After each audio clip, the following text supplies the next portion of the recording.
بسم الله الرحمن الرحيم. لقد سمع الله قول الذين قالوا إن الله فقير ونحن أغنياء سنكتب ما قالوا وقتلهم الأنبياء بغير حق ونقول ذوقوا عذاب الحريق ذلك بما قدمت أيديكم وأن الله ليس بظلام للعبيد الذين قالوا إن الله أهدى إلينا ألا نؤمن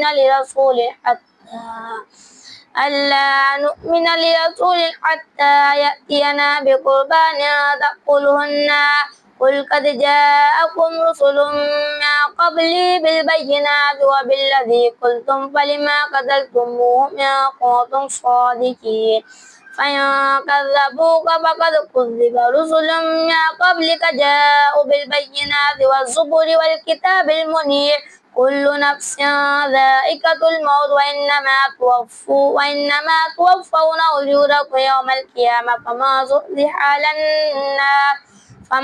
زحزح على النار وأدخل الجنة فقد فاز وما الحياة الدنيا إلا متاع الغرور لتبلون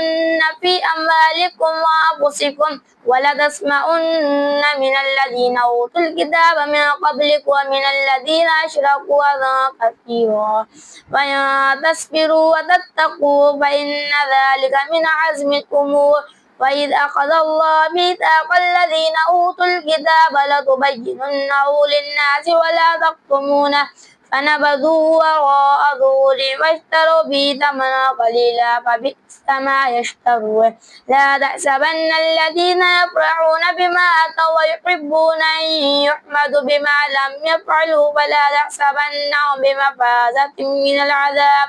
ولهم عذاب أليم ولله ملك السماوات والأرض والله على كل شيء